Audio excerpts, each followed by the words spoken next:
Hello everyone, good morning. Welcome back to my another mini blog. And তোমরা সবাই কেমন আছো জানিও।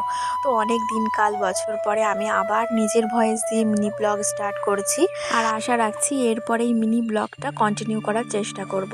তো আজকে সকালটা শুরু হয়েছিল আমার ভোর 5টার সময় এক গ্লাস গরম জল খেয়ে কিন্তু আমি চলে গেছিলাম হাঁটতে। আর রাতে যে জিরেটা ভিজিয়ে রেখেছিলাম সেই জলটাকেই ফুটিয়ে নিয়েছি, আর রাত্রেবেলা কাঠ আর কাজু বাদামও ভিজিয়ে রেখেছিলাম।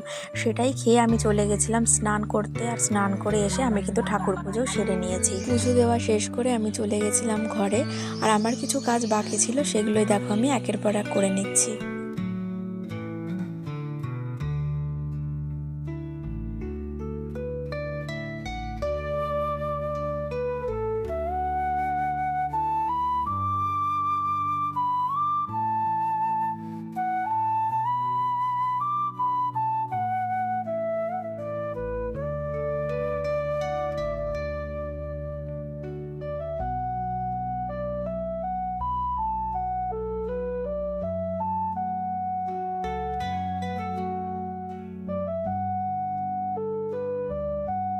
সকালের কাজগুলো কমপ্লিট করতে করতে কিন্তু আমার অনেকটাই দেরি হয়ে গেছিলো, প্রায় 8:30 বেজে গেছে। আর আমার খিদেও পেয়ে গেছিলো, তার জন্য আমি একটু চিয়া সিড আর একটা কলা খেয়ে নিয়েছিলাম, আর যেটার ভিডিও করতে আমি ভুলেই গেছি।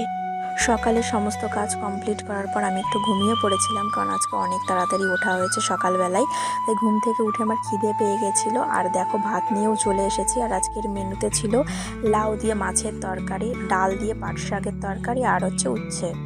এরপর সন্ধ্যার সময় আমি সবার জন্য একটু চা বানিয়ে নিচ্ছিলাম লেবু পাতা দিয়ে কিন্তু চা বানালে চায়ের টেস্টটা অসাধারণ হয়।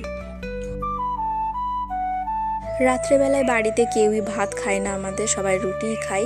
তার জন্য আটা মাখতে যখন আমি গিয়েছিলাম তখন দেখলাম যে 2টো কলা রয়েছে, আর ময়দাও ছিল। তার জন্য ভাবলাম যে কলা আর ময়দা চিনি দিয়ে মিশিয়ে বড়া বানানো যাক। তালের বড়া থেকে কিন্তু কলার বড়া খেতে আমার খুবই ভালো লাগে। আর তোমাদের কার কার এইরকম কলার বড়া খেতে ভালো লাগে প্লিজ কমেন্ট করে জানিয়ে যেও। আজ সকাল থেকে আকাশ মেঘলা থাকলেও দুপুরে যেভাবে রোদ বেরিয়েছিল বৃষ্টি হওয়ার কোনো সম্ভাবনা ছিল না। কিন্তু আমি যেই কলার বড়াগুলো ভাজতে এসেছি দেখো, মানে ঝড় সহ বৃষ্টি শুরু হয়ে গেছে।